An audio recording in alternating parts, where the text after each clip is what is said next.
जय हिंद, वंदे मातरम। स्वागत है सभी साथियों का स्टडी एग्जाम एकेडमी पर।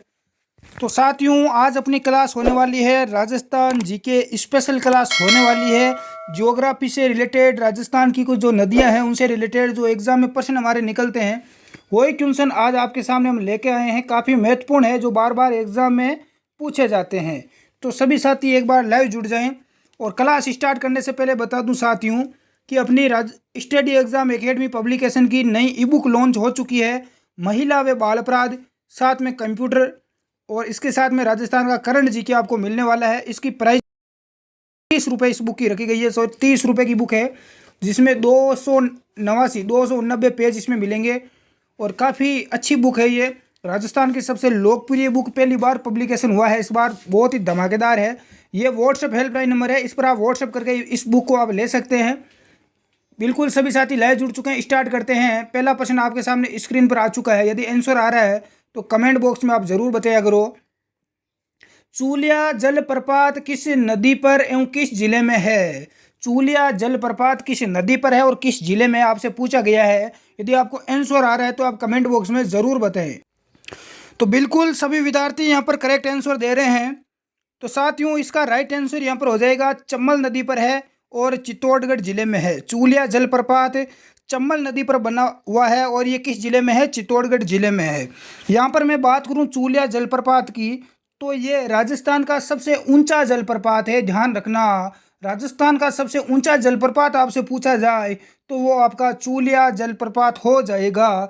इसकी ऊंचाई है 18 मीटर। ये भी आप थोड़ा आगे ध्यान रखना, यहाँ पर काफ़ी महत्वपूर्ण रहेगा। यहाँ मैं बात करूँ आपके चंबल नदी की, तो साथियों चंबल नदी का उद्गम स्थल कहाँ पर है? ये कहाँ से निकलती है? तो ये एमपी यानी मध्य प्रदेश राज्य से निकलती है। मध्य प्रदेश में जानापाव की पहाड़ी से। कहाँ से? मध्य प्रदेश की जानापाव की पहाड़ी से ये निकलती है। और राजस्थान में ये कहाँ से प्रवेश करती है? ये कई बार एग्जाम में पूछा गया है। यहाँ से आप राजस्थान देखोगे, दक्षिण में जो आपका बांसवाड़ा वगैरह है, इधर आप देखोगे तो आपका जो चित्तौड़गढ़ जिला है, तो इस चित्तौड़गढ़ जिले में ये चंबल नदी, एमपी इधर मध्य प्रदेश है, तो इस एमपी से मध्य प्रदेश से प्रवेश करती है 84गढ़ चित्तौड़गढ़ में। कहाँ से? 84गढ़ चित्तौड़गढ़ से राजस्थान में प्रवेश करती है। और इसी में चित्तौड़गढ़ में एक बांध बना हुआ है इस नदी पर, सबसे बड़ा बांध आप कह सकते हैं, जो कि राणा प्रताप बांध है।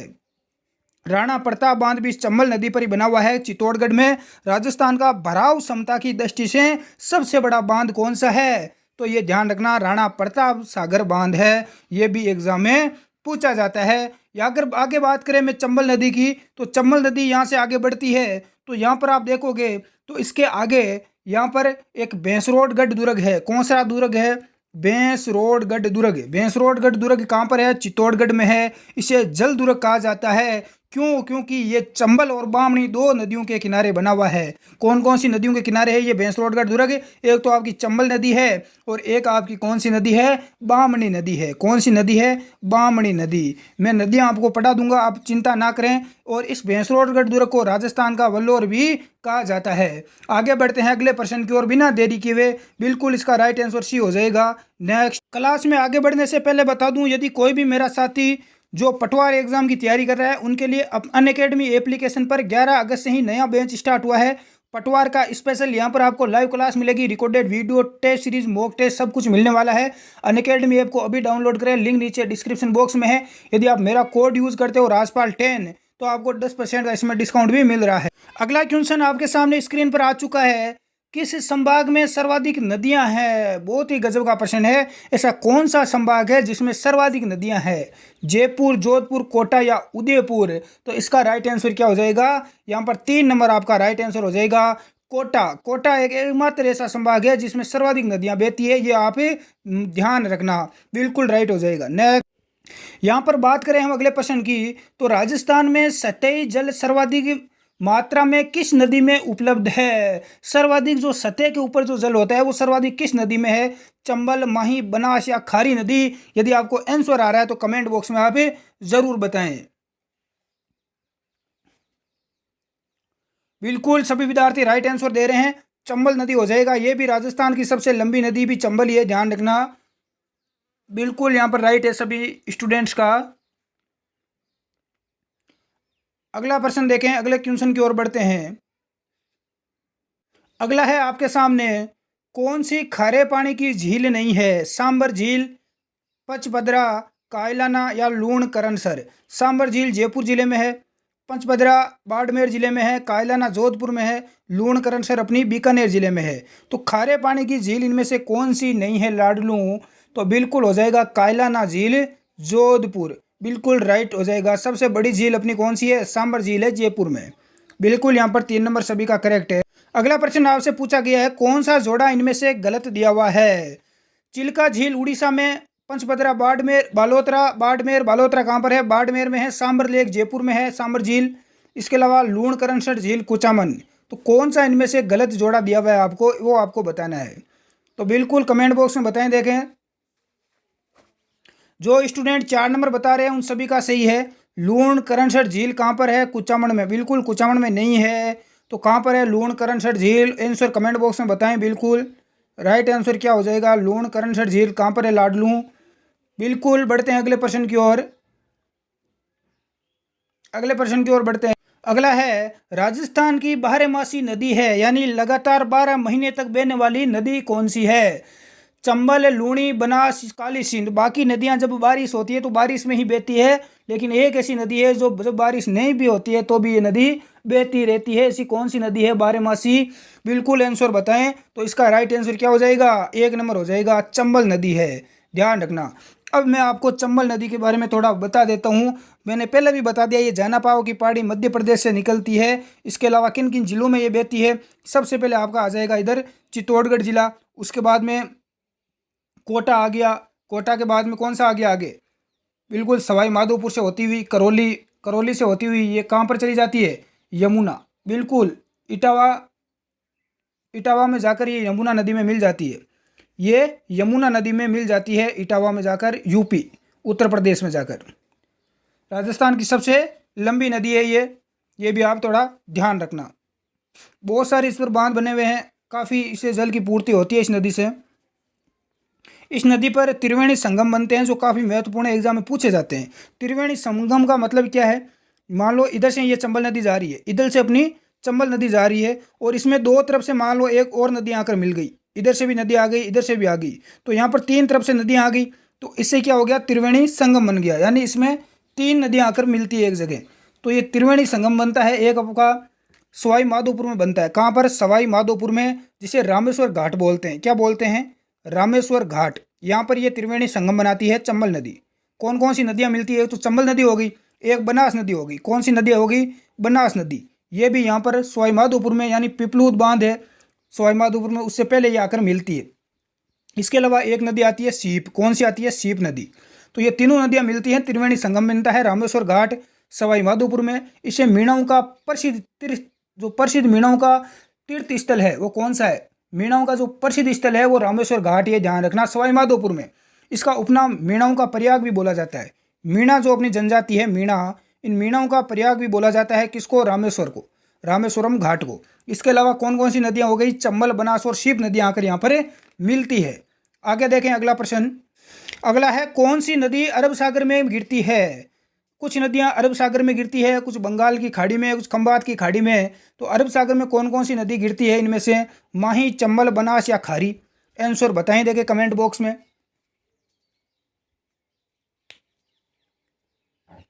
देखो, चंबल नदी तो इधर आप सभी को पता है कि यमुना में मिल जाती है इटावा में जाकर, तो ये बंगाल की खाड़ी में इधर चली जाएगी। बनास, खारी, इन सभी के बारे में आपको पता है। लेकिन जो माही नदी है, कौन सी नदी? माही नदी। ये कहाँ पर गिरती है? ये अरब सागर में ही जाकर गिरती है। कौन सी नदी? माही नदी। यहाँ पर हम बात करेंगे माही नदी के पर्वत क्षेत्र की। तो माही नदी कहाँ से निकलती है? ये मध्य प्रदेश से निकलती है। कहाँ से निकलती है? मध्य प्रदेश से। जो मध्य प्रदेश राज्य है यहाँ से निकलती है, और ये अपना राजस्थान है। तो राजस्थान में इधर नीचे से प्रवेश करती है बांसवाड़े में। कहाँ पर? बांसवाड़ा जिला है, इसमें प्रवेश करती है। फिर इधर प्रतापगढ़ जिले में जाती है। इधर बांसवाड़ा हो गया, प्रतापगढ़ हो गया, और उसके बाद ये वापस किधर आ जाती है? इधर डूंगरपुर की तरफ आ जाती है। इधर डूंगरपुर है। तो देखो, बांसवाड़ा, प्रतापगढ़, ये डूंगरपुर हो गया, ठीक है। और उसके बाद ये कहाँ चली जाती है? गुजरात में चली जाती है। कहाँ पर चली जाती है? गुजरात में। और कहाँ पर गिर जाती है? ये अरब सागर में। तो बिल्कुल हो गया। ये जिले आपको पता चल गए होंगे कौन कौन सी राजस्थान के जिलों में माही नदी बहती है। बिल्कुल कौन कौन से हैं? बांसवाड़ा, प्रतापगढ़ और डूंगरपुर जिला। उसके बाद ये एमपी मध्य प्रदेश राज्य से निकलती है और इधर गुजरात राज्य में चली जाती है। तो यहाँ पर हम बात करें लंबाई की, कुछ विद्यार्थी पूछेंगे सर मही नदी की लंबाई कितनी है, तो मही नदी की लंबाई है 576 किलोमीटर। कितनी है? 576। और राजस्थान में कितनी लंबाई है इसकी? 171 किलोमीटर। राजस्थान में कितनी लंबाई में ये बहती है? 171 किलोमीटर में बहती है। कहीं पर आपको 500 बिल्कुल यहाँ पर कुछ विद्यार्थी राइट आंसर देने लगे हैं। यहाँ पर पहले से ही बहुत अच्छी तैयारी है कुछ स्टूडेंट्स की। हाँ बिल्कुल, चंबल नदी की बता देता हूँ लंबाई कितनी है। चंबल नदी की लंबाई है 1051 किलोमीटर। कितनी है? 1051 किलोमीटर। लेकिन आपको कुछ पुस्तकों में इसकी लंबाई 965 किलोमीटर या 966 किलोमीटर भी देखने को मिलेगी। लेकिन जो न्यू बुक है उसमें आपको यदि दोनों साथ में पूछ लिया जाए तो 1051 आपको राइट करके आना है। लेकिन यदि 1051 आपको नहीं दिया हुआ है तो 965 या 900 बिल्कुल 66 किलोमीटर राइट माना जाएगा। राजस्थान में लंबाई कितनी है चंबल की? तो 322 किलोमीटर। कितनी है? 322 किलोमीटर है राजस्थान में। किन किन जिलों में बहती है? बिल्कुल सवाई माधोपुर, करौली, धौलपुर, इसके अलावा चित्तौड़गढ़, कोटा, इन जिलों में बहती हुई कहाँ चली जाती है? ये उत्तर प्रदेश यूपी में चली जाती है। और इसके अलावा चंबल नदी की एक विशेषता ध्यान रखना, ये राजस्थान और मध्य प्रदेश की सीमा बनाती है। बहुत ही अच्छा प्रश्न है, ऐसी कौन सी नदी है जो राजस्थान और मध्य प्रदेश की सीमा बनाती है? इधर तो अपना राजस्थान हो गया और इधर कौन सा हो गया? एमपी मध्य प्रदेश। इनकी सीमा कौन सी नदी बनाती है? चंबल नदी। कौन कौन से जिलों? इधर सवाई माधोपुर, करौली और धौलपुर, 3 जिलों की यह सीमा बनाती हुई चली जाती है। कितनी सीमा बनाती है? 252 किलोमीटर। बिल्कुल। कुछ विद्यार्थी पूछ रहे हैं सर बनास नदी का बताओ, तो बनास नदी का बता देता हूँ साथ में। बनास नदी इसका जो परवा क्षेत्र है वो कहाँ कहाँ पर है? बिल्कुल राजसमंद, ये राजस्थान में निकलती है, ध्यान रखना। बनास नदी अपने राजस्थान से ही निकलती है, बाहर किसी स्टेट से नहीं आती है। एक तो आपका राजसमंद जिला हो गया, फिर राजसमंद से जाती है चित्तौड़गढ़ जिले में, उसके बाद अजमेर, भीलवाड़ा, टोंक और सवाई माधोपुर जिले में यह किस में मिल जाती है? चंबल नदी में मिल जाती है। यानी यह चंबल नदी की सहायक नदी है। कौन सी? बनास नदी। ठीक है, बनास नदी राजस्थान के बिल्कुल 6 जिलों में बहती है। कितने जिलों में बहती है ये? राजस्थान के 6 जिलों में बहती है। एक बार एग्जाम में पूछ लिया गया। लंबाई कितनी है? तो 480 किलोमीटर है। कितनी है? 480 किलोमीटर है। लेकिन न्यू नहीं देखोगे तो आपको कुछ नई पुस्तकों में 512 किलोमीटर भी देखने को मिलेगा। तो ये भी आप थोड़ा ध्यान रख लेना। नया आंकड़ा आया है उसमें 512 किलोमीटर इसकी लंबाई बताई गई है। इसके अलावा वैसे 480 मिलेगी आपको। और राजस्थान में पूर्णतः बहाव के आधार पर राजस्थान की सबसे लंबी नदी कौन सी है? तो ये बनास नदी है, ध्यान रखना। यदि आपको पूर्णतः बहाव के आधार पर राजस्थान की सबसे लंबी नदी पूछ लिया जाए तो वो बनास नदी होगी, अन्यथा कौन सी होगी? चंबल होगी। पूर्णतः बहाव के आधार पर नहीं पूछे तो चंबल हो जाएगी, और यदि राजस्थान में बहने वाली पूछ ली तो बनास नदी हो जाएगी। बिल्कुल यहाँ पर सभी का करेक्ट है। आगे देखते हैं, अगले प्रश्न की ओर बढ़ते हैं। राजस्थान की खारे पानी की झीलें किस महासागर की अवशेष मानी जाती है? राजस्थान में जितनी भी खारे पानी की झीलें हैं वो किस महासागर का अवशेष है? अरब सागर, हिंद महासागर, तैतीस सागर या प्रशांत महासागर? तो इसका राइट आंसर 3 नंबर हो जाएगा, तैतीस सागर। बिल्कुल 3 नंबर सभी का राइट है। नेक्स्ट अगला प्रश्न है, लुप्त सरस्वती नदी का उद्गम स्थल है। जो आपकी सरस्वती नदी है जो वर्तमान में बिल्कुल लुप्त हो चुकी है, हमें दिखाई नहीं देती है, इस नदी का उद्गम स्थल कहाँ पर है? तो इसका राइट आंसर क्या हो जाएगा? बिल्कुल बताएं, देखिए विद्यार्थी कमेंट बॉक्स में। हिमाचल में शिवालिक की पहाड़ियाँ, हिमाचल प्रदेश में जो शिवालिक की पहाड़ियाँ यहाँ से ये निकलती थी। बिल्कुल 4 नंबर यहाँ पर राइट हो जाएगा। अगला क्वेश्चन है, राजस्थान में मीठे पानी की झील है, इनमें से मीठे पानी की झील कौन सी है? सांबर झील, जैसमंद झील या डीडवाना झील या पचपदरा झील? तो इसका राइट आंसर क्या हो जाएगा? तो जैसमंद झील हो जाएगा। मीठे पानी की झील कौन सी है? जैसमंद झील है। बाकी सांबर झील खारे पानी की है, डीडवाना और पचपदरा ये सभी खारे पानी की है। अगली आ चुकी है आपके सामने लूणी नदी। कौन सी आ चुकी है? लूणी नदी आ चुकी है। लूणी नदी की सहायक नदी नहीं है, सूखड़ी, बांडी, पश्चिमी बनास या जवाई? तो लूणी नदी की सहायक नदी इनमें से कौन सी नहीं है? तो आंसर आप कमेंट बॉक्स में बताएं। तब तक मैं आपकी लूणी नदी को यहाँ पर तोड़ मरोड़ के आपके सामने पेश कर देता हूँ। पूरी की पूरी लूणी नदी आपके सामने आ जाएगी अभी। बिल्कुल तब तक आप आंसर बताएं। देखिए लूणी नदी के बारे में काफ़ी महत्वपूर्ण है, राजस्थान के लिए काफ़ी महत्वपूर्ण है लूणी नदी, पश्चिमी राजस्थान के लिए। और यहाँ से आंसर हमेशा परीक्षा में प्रश्न निकलता है। बिल्कुल यहाँ पर 3 नंबर राइट हो जाएगा, पश्चिमी बनास। सहायक नदी कौन सी नहीं है? पश्चिमी बनास नहीं है। अब यहाँ पर हम बात करें लूणी नदी की, तो कहाँ से निकलती है? अजमेर ज़िले में। कहाँ से निकलती है? अजमेर ज़िले की नाहग पहाड़ से, नाहग पहाड़ियों से ये निकलती है। इसके अलावा जब ये निकलती है, जब इसका उद्गम स्थल होता है तो उस समय इसको बोला जाता है सागरमती। ध्यान रखना, जब इसका उद्गम स्थल होता है उस स्थान से इसे सागरमती के नाम से जाना जाता है। ठीक है, बिल्कुल। इसके बाद में इसमें सरस्वती नदी आकर और मिलती है। उसके बाद में इसमें गोविंदगढ़, ध्यान रखना, गोविंदगढ़ अजमेर में इसमें क्या मिलती है, सागरमती मिलती है। तब इसका नाम लूणी नदी हो जाता है। लूणी नदी कब होता है, इसका कहाँ पर होता है, इसका नाम बिल्कुल गोविंदगढ़ में। कहाँ पर, गोविंदगढ़ अजमेर में इसका नाम है क्या हो जाता है, लूणी नदी हो जाता है गोविंदगढ़ में। पहले इसका नाम रहता है सागरमती, ये आप ध्यान रखना। अब यहाँ पर बात करें किन किन जिलों में बहती है, तो सबसे पहले अपना जिला अजमेर हो गया। उसके बाद ये जाती है पाली, कौन से जिले में, पाली जिले में। उसके बाद में अपना नागौर जिला, सबसे मध्यवर्ती जिला। उसके बाद ये जाती है पाली जिले में, किस जिले में, पाली जिले में। फिर ये जाती है जोधपुर जिले में, कौन से में रहे, जोधपुर। फिर ये जाती है बाड़मेर जिले में। उसके बाद जालोर, और उसके बाद जालोर के बाद में ये गुजरात में कच्छ के रण में जाती है। कहाँ पर, कच्छ के रण में। टोटल 6 जिलों में बहती है लूणी नदी। कितने जिलों में, 6 जिलों में। बिल्कुल, यहाँ पर अच्छे ढंग से आपको समझ में आ गया होगा लूणी नदी के बारे में। और इसकी लंबाई कितनी है, कई बार एग्जाम में पूछा गया है लूणी नदी की लंबाई कितनी है। 495 किलोमीटर है। कितनी है रे, 495 किलोमीटर। राजस्थान में लंबाई कितनी है, 330 किलोमीटर राजस्थान में, बाकी गुजरात में। 330 किलोमीटर कहाँ पर है, राजस्थान में। इसका उपनाम क्या है, लूणी नदी का उपनाम क्या है। लूणी नदी को अंत्य सरीला कहा जाता है। क्या बोला जाता है, अंत्य सरीला। अंत्य सरीला किसने कहा था, लूणी नदी को कालिदास ने कहा था। किसने कहा था रे, गुरुजी कालिदास ने कहा था। अब इसके बारे में ध्यान रखना, लूणी नदी के बारे में एक विशेष तौर से जानकारी। जब पुष्कर की पहाड़ियों में भारी बारिश होती है तो बालोतरा बाढ़ में इस नदी के कारण बाढ़ आ जाती है। बारिश कहाँ पर हो रही है, बारिश होगी पुष्कर में। कहाँ पर होगी, पुष्कर अजमेर में। और बाढ़ कहाँ पर आएगी, बाढ़ आएगी इस नदी के कारण बालोतरा में। इसका रीज़न क्या है, क्योंकि जो बालोतरा है वो जमीनी स्तर से नीचा है, ये नीचे का स्थान है, इसलिए इसके यहाँ पर क्या होता है, पानी इकट्ठा हो जाता है। तो लूणी नदी आपके समझ में आ चुकी होगी दोस्तों मोटे तौर पर। आगे बढ़ते हैं, अगला प्रश्न है, राजस्थान के उत्तरी पश्चिमी रेगिस्तान की प्रमुख नदियां कौन कौन सी है।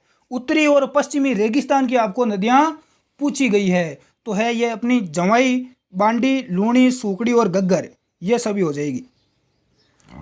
लूणी नदी के बारे में हमने बात की थी। जवाई नदी पाली में आप सभी को पता है, इसकी सहायक नदी है, सूकड़ी, गग्गर वगैरह। बिल्कुल।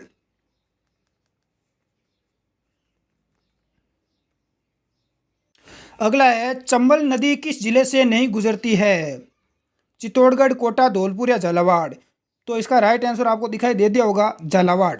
झालावाड़ जिले से चंबल नदी नहीं गुजरती है। बाकी चित्तौड़गढ़, कोटा, धौलपुर, सवाई माधोपुर, इन सभी जिलों से ये नदी गुजरती है, ध्यान रखना।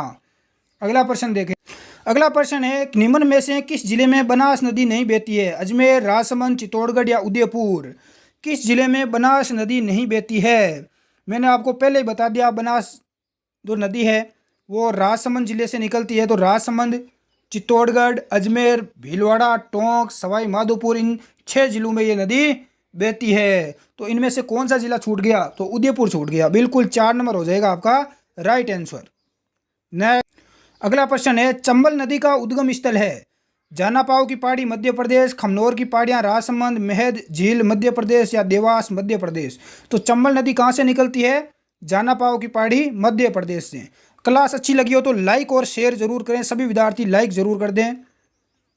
अगला प्रश्न है, सोम नदी किसकी सहायक नदी है। बनास, चंबल, जाखम या मही। तो सोम नदी जो सहायक नदी है वो है आपकी मही नदी की। 4 नंबर आपका राइट हो जाएगा। नेक्स्ट, अगला प्रश्न है, आयड़ नदी के नाम से कौन सी नदी को जाना जाता है। कोठारी, बेड़च, जवाई या बाण गंगा। तो आयड़ नदी कहाँ से निकलती है, ये आहड़ सभ्यता का आपने नाम सुना होगा, उदयपुर में आहड़ सभ्यता। तो आहड़ सभ्यता से ये आयड़ नदी निकलती है, ध्यान रखना।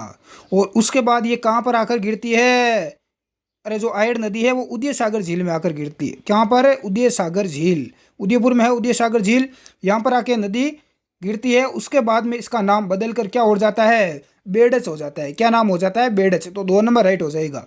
ठीक है, बेड़च नदी, इसका नाम कहाँ बदल जाता है, चित्तौड़गढ़ में। ये भी आप ध्यान रखना। और चित्तौड़गढ़ में यहाँ पर इस पर एक बांध बना हुआ है, गोसुंडी बांध, आपने नाम सुना होगा।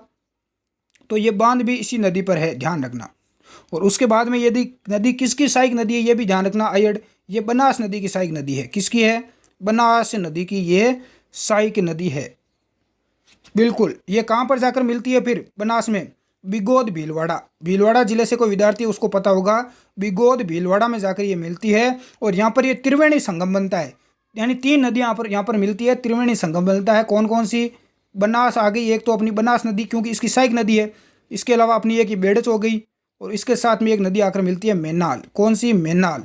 तो ये तीनों नदियाँ आकर मिलती है, तो यहाँ पर त्रिवेणी संगम बनता है बिगोद भीलवाड़ा में। मेनाल नदी आती है मांडलगढ़ भीलवाड़ा से, तो ये भी आप ध्यान रखना। तो यहाँ पर आपको समझ में आ गया होगा। आगे बढ़ते हैं। निम्नलिखित में से कौन सा कथन असत्य है? लूणी नदी कच्छ का रण अंतिम पड़ाव, यानी लूणी नदी कच्छ के रण में जाकर गिरती है। पश्चिमी बनास कच्छ के रण यानी कच्छ की खाड़ी में। मही नदी खंबात की खाड़ी में गिरती है। गग्गड़ नदी मरुस्थल में विलीन हो जाती है। तो कौन सा कथन असत्य है? तो ये सभी कथन सत्य दिए हुए हैं, सभी बिल्कुल राइट है। ध्यान रखना, सभी कथन क्या है? सत्य है। अगला प्रश्न देखें। वे झील जिसके एक और क्या है? प्रसिद्ध टोड रोग है, वे कौन सी झील है? कोलाई झील बीकानेर, उदय सागर झील उदयपुर, नक्की झील माउंट आबू, राजसमंद झील राजसमंद। वो कौन सी झील है जिसके एक और प्रसिद्ध टोड रोग है? तो वो झील है नक्की झील, जो कहाँ पर है? माउंट आबू सिरोही में है। 3 नंबर यहाँ पर राइट हो। यहाँ पर बात करें हम नक्की झील की, जो माउंट आबू सिरोही में है, तो ये राजस्थान की सबसे ऊंची झील है। यदि आपको राजस्थान की सबसे ऊंची झील पूछे तो ये नक्की झील सिरोही में है। कितनी ऊंची है? 1200 मीटर। 1200 मीटर ऊंची है। और राजस्थान की सबसे गहरी झील भी है। ऊंची हो गई तो सबसे गहरी भी हो गई, तो राजस्थान की सबसे गहरी और ऊंची झील है। इसके अलावा ये उल्का पिंड से निर्मित है। कुछ लोग बोलते हैं कि उल्का पिंड यहाँ पर गिरा था, जिसकी वजह से ये यहाँ पर झील बन गई। कुछ लोग बोलते हैं कि इसको देवताओं ने अपनी नाखूनों से खोदा था, ये मान्यता है। यानी जी जो देवता थे उन्होंने इसको अपने नाखूनों से खोदा था, ध्यान रखना। इसके अलावा यहाँ पर टोड रोग क्या है? हमने बात की यहाँ पर टोड रोग की, तो ये टोड रोग है क्या? अरे ये मेंढक के समान आकृति की एक चट्टान है। यहाँ पर जो मेंढक होता है उस मेंढक के समान यहाँ पर एक चट्टान बनी हुई है, जिसे टोड रोग बोला जाता है। इसके अलावा अगला प्रश्न है, बनास नदी की सहायक नदियों का सही जोड़ा है। तो बनास नदी की सहायक नदी कौन सी है? एक तो बाणगंगा हो गई और एक अपनी हो गई बेड़च। इसका राइट आंसर 1 नंबर हो जाएगा। ये दोनों क्या है? इसकी सहायक नदी है बनास नदी की। और भी बहुत सारी है, बिल्कुल 1 नंबर राइट हो जाएगा। नेक्स्ट अगला प्रश्न है, गढ़सीसर झील किस जिले में स्थित है? जोधपुर, जैसलमेर, जयपुर या बीकानेर? तो गढ़सीसर झील है वो कहाँ पर है साथियों? जैसलमेर में है। कहाँ पर है? जैसलमेर जिले में है। 2 नंबर यहाँ पर राइट हो जाएगा आप। इसके अलावा जैसलमेर में एक झील और है, बुझ झील। कौन सी है? बुझ झील, जो कि जैसलमेर में है। और इसमें जो कोंतिया नदी है जैसलमेर में बहने वाली, कोंतिया या मसूरदी नदी, इस नदी का आकर इस बुझ झील में पानी गिरता है, ये भी आप ध्यान रखना। अगला प्रश्न देखें, माही नदी किन राज्यों में बहती है? मध्य प्रदेश, गुजरात, राजस्थान। गुजरात, उत्तर प्रदेश, राजस्थान, हरियाणा। उत्तर प्रदेश, राजस्थान या गुजरात? तो माही नदी बहती है एक तो मध्य प्रदेश में, गुजरात में और राजस्थान में। इन 3 राज्यों में ये बहती है माही नदी।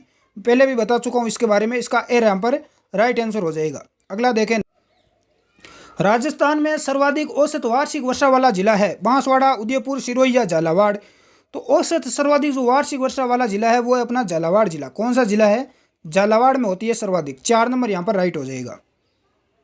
अगला है, राजस्थान के उत्तरी पश्चिमी क्षेत्र की जलवायु कैसी है? संपूर्ण क्षेत्र की जलवायु उष्ण है, लेकिन ध्यान रखना उत्तर पश्चिम की यहाँ पर आपसे पूछी गई है, तो इसकी जो संपूर्ण क्षेत्र की जो जलवायु है वो क्या है? विषम है, बिल्कुल समान नहीं है, ध्यान रखना। इसका सेकंड यहाँ पर राइट हो जाएगा। बढ़ते हैं अगले प्रश्न की ओर। अगला है, राजस्थान की अधिकांश जो वर्षा है, राजस्थान की अधिकांश वर्षा किन मानसूनी पवनों से होती है? पश्चिमी विक्षोभ, दक्षिणी पश्चिमी,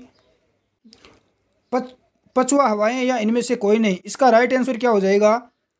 तो राजस्थान में जो अधिकांश मानसूनी वर्षा होती है वो दक्षिणी पश्चिमी विक्षोभ के कारण होती है। इसका 2 नंबर यहाँ पर आपका राइट हो जाएगा सभी का। अगला प्रश्न देखें, राजस्थान के शीतकाल में होने वाली माउट निम्न किसके कारण होती है? सर्दियों में जो वर्षा होती है उसे माउट बोला जाता है। सर्दियों में जो वर्षा होती है उसे क्या बोलते हैं? मावट बोलते हैं। ये किस कारण से होती है?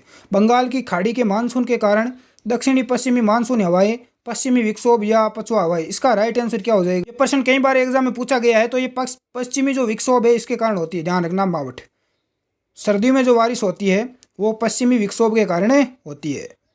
नेक्स्ट, कौन सा युग्म सुमेलित नहीं है? इनमें से कौन सा युग्म सुमेलित नहीं है वो आपको बताना है। 4 ऑप्शन आपके सामने आ चुके हैं। सर्वाधिक वर्षा वाला स्थान माउंट आबू सिरोही है, सर्वाधिक वर्षा वाला जिला झालावाड़ जिला है, न्यूनतम वर्षा वाला जिला जैसलमेर है और सर्वाधिक बीहड़ भूमि का विस्तार भरतपुर में है। तो इसका राइट आंसर 4 नंबर हो जाएगा, जो कि गलत है। बाकी तीनों आपके राइट है। सर्वाधिक बीहड़ भूमि कहाँ पर है? जहाँ पर चंबल के बीहड़, जहाँ पर डाकू वगैरह लुटेरे वगैरह रहते हैं, कहाँ पर है बताएं, देखिए कमेंट बॉक्स में आप सभी। अगला प्रश्न देखे हैं, न्यूनतम वर्षा वाला यानी न्यूनतम वर्षा लगभग 20 सेंटीमीटर वार्षिक वर्षा प्राप्त करने वाला जिला कौन सा है? तो सबसे कम बारिश होती है अपने जैसलमेर जिले में। कहाँ पर होती है? जैसलमेर जिले में होती है। 3 नंबर आपका राइट हो जाएगा। नेक्स्ट, राजस्थान के किस क्षेत्र का दैनिक तापांतर सर्वाधिक रहता है? पूर्वी, दक्षिणी, पश्चिमी या उत्तरी? किस क्षेत्र का दैनिक तापांतर सबसे ज़्यादा तापमान कहाँ का रहता है? तो अपने पश्चिमी राजस्थान का ही रहता है, जो जैसलमेर, बाड़मेर वगैरह है। 3 नंबर यहाँ पर राइट हो जाएगा। नेक्स्ट, अगला प्रश्न है, राजस्थान में सर्वाधिक वर्षा किस महीने में होती है?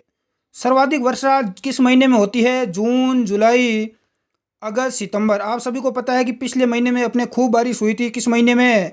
जुलाई में। तो इसका सेकंड यहाँ पर राइट हो जाएगा, जुलाई। कहीं यहाँ पर जून भी में आपको मिल सकता है।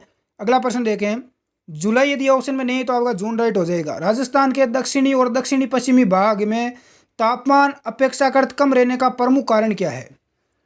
दक्षिणी और दक्षिणी जो पश्चिमी भाग में तापमान कम रहने का प्रमुख कारण क्या है? समुद्र तल से ऊंचाई हो जाएगा इसका राइट आंसर। 1 नंबर यहाँ पर राइट है।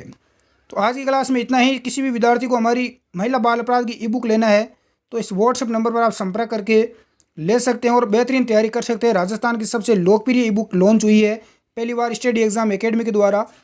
और आज की क्लास अच्छी लगी है तो लाइक और शेयर करें और रेगुलर बने रहें। इवनिंग में डेली आपकी 9 बजे ये क्लास रेगुलर चलेगी राजस्थान जीके की, हमेशा के लिए।